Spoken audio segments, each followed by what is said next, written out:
Have you think about it? How they live the blind bird? The blind bird? Yeah, how they live. Have you think about it? No. No, right? It's very hard, right? Yes. Yeah, that was me. Wow. My name is Ekwam Sangi. I'm a Tanzanian-American filmmaker, and you're listening to African Cinema Now. The 24th New York African Film Festival's centerpiece film was an Ethiopian movie called Ewir Amora Kelabi, which was written, produced, and starred first-time filmmaker Zekarias Tibebu Mesfin. Zekarias Tibebu Mesfin እባላለሁ። በ1998 ዓ.ም ከሀገሬ ተሰድጄ እስራኤል ለመግባት ሰውነቴን የሚያስረሳ መከራን አሳልፌያለሁ። Based on a true story, the film chronicles the life of Major Tibebu Mesfin, who worked for the Derg regime in Ethiopia. During this time of ideological struggle and infighting amongst the regime's leadership, Tibebu disappears and his wife is captured, imprisoned, and tortured. Years later, fueled by a deep-seated desire to help his ailing mother, Tibebu's son, Zekarias, leaves the town of Gondar to search for work. The result is an unpredictable adventure, the story of how far one man will go to fulfill his destiny, and a tale for the ages about the resilience of the human spirit. Yeah. I was blind. I don't know where I'm going. No family, no education. Nobody support me. And I was flying. So what kept you motivated moving forward all of this time? As a blind bird that didn't have a family, that didn't have education, all of these things. What is the thing that kept you going, that made you hopeful? Praying. Yeah, I was keeping praying. So God helped me, and He see my heart, and then I got what I want. That's why I named it my film, Ewir Amora Kelabi. Yeah, It's very beautiful. yeah. I was in jail. I was praying every single day. Yeah, you made me like you. Everything. You have two eyes, and you give me two eyes. You have everything what you have, and then you made it by exactly like you. So don't forget me. Okay, let me back up a bit. We've all seen the film about the guy who's down and out, who loses everything, and then somehow, some way, gets back on his feet and manages to prevail. And yes, this is that story. But I need you to understand what down and out meant in Zekarias' story. He was stripped of literally everyone and everything that was ever dear to him. When I say he hit rock bottom, I'm not talking about where he's sitting in his living room, in his boxer shorts, drunk and in despair. In that scenario, at least he has a living room, some boxer shorts, and despair. And while the underdog who prevails story is always popular, there was something about sitting in the presence of this very regular-looking, albeit very handsome and well-dressed, man who had just absolutely no pretenses. Even though his struggle seemed so incredibly epic, his presence gave me hope that one didn't have to be a superhero to overcome the worst that the world can throw at you. He was living, breathing, evidence that regular humans can overcome adversity and come out intact on the other end. And you don't have to be a super athlete or a Bible character to do it. Now, did you ever imagine that you would be acting in a film about your life story? Yeah, because when I'm growing up, the end of the year, we have in the school singing and drama and comedy stuff. I used to involve in that things, and I had a very good dream future, but because of my family, they divided.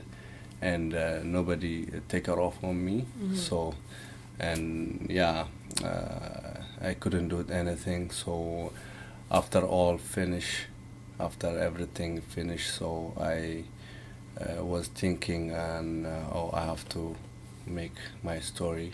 So how long did it take you to write the script and then raise the money and find the director in this whole process? Yeah, for this film, it's a produce me and my wife. I was thinking to make this film. It's 8 years, and to collect the money.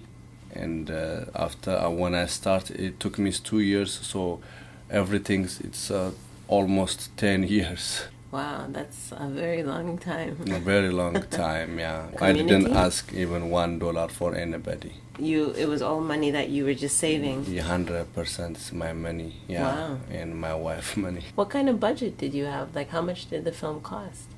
It cost me like over 200,000. Pause. So he saved over $200K while cutting hair and working as a janitor to make his film? Yeah, That's a big deal. yeah. And so, what is it that you want to see happen with this film? Do you want to have it on television, or what do you hope will happen here? Now my dream is take this film to teach African and Eritrean and Ethiopian. It's still people dying on the ocean. There's still people dying on the Sahara Desert. So these people, they don't have that much knowledge what's going on the road, what's going on the Sahara Desert, what's going on the Libya Ocean. So I like to teach them how it's hard. So I'm gonna bring this film in Ethiopia to take everywhere in Ethiopia and as much as I can. Has anybody in your family seen? I mean, other than your wife, of course. Has anybody else in your family seen the film?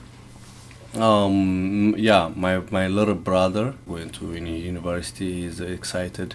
He's waiting to see the film.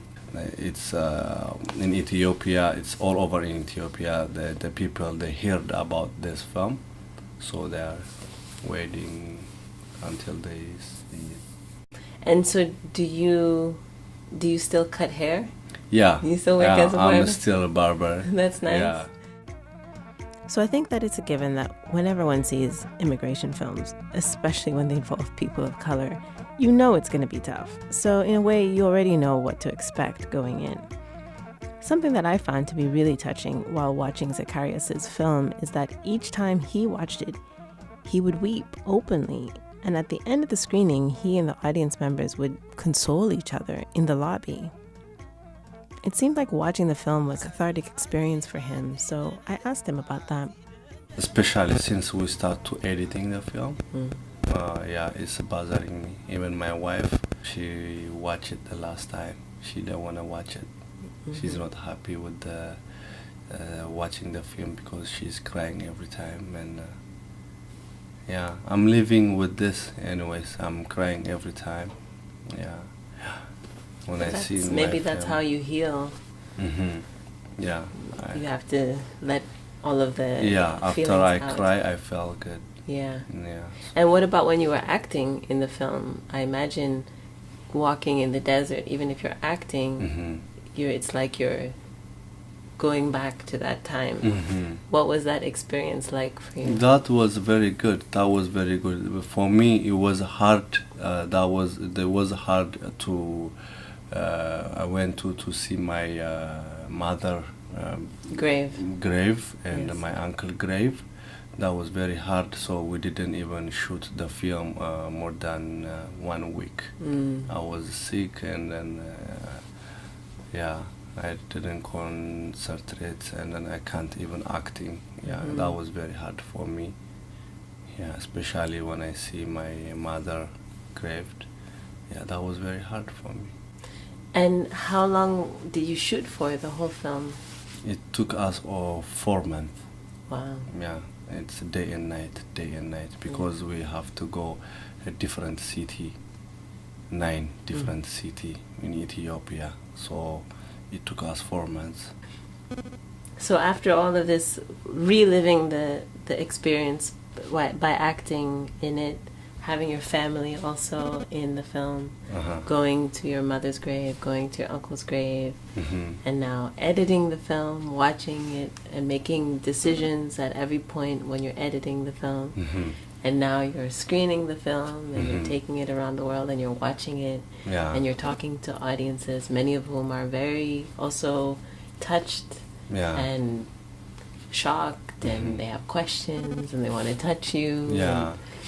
And, do you feel like this is an experience that is healing for you?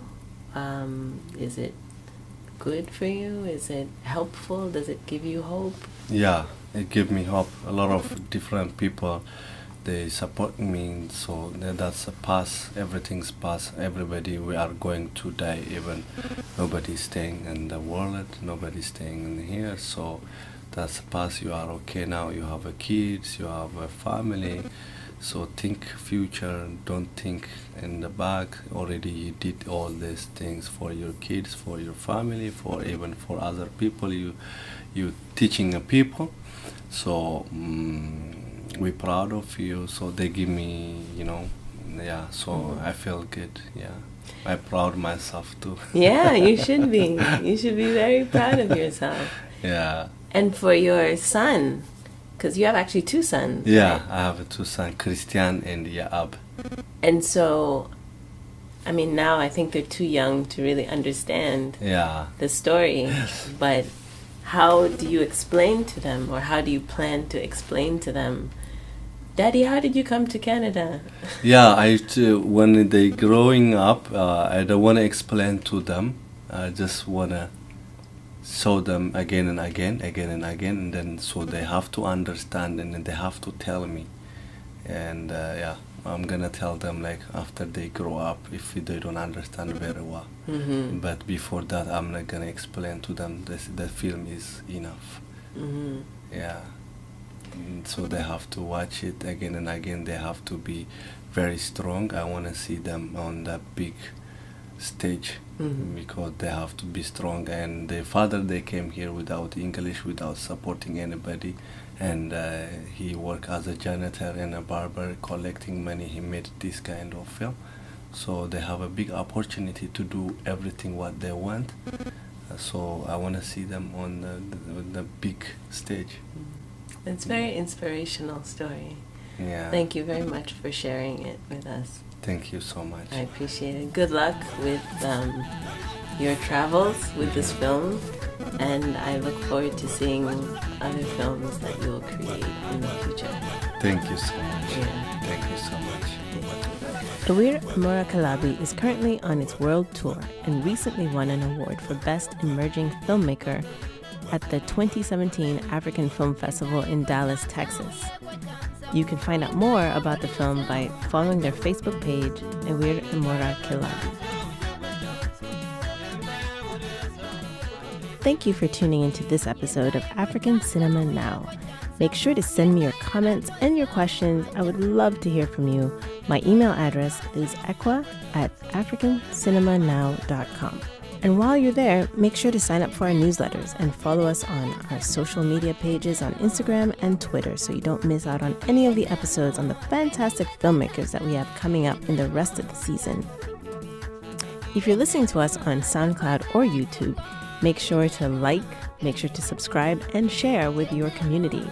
We're building our audience. We want as many people as possible to hear us, to know about us, and to know what's going on in African cinema, both on the continent and in the diaspora. So help us to get the word out. There's some amazing stuff happening here. You will not regret it. We don't want you to miss out not only from the best and the brightest in African and diaspora filmmaking, but also we're going to give out tips on upcoming films, what's blazing the scene, and where you can find them. So sign in, stay tuned, keep it locked. African cinema is now.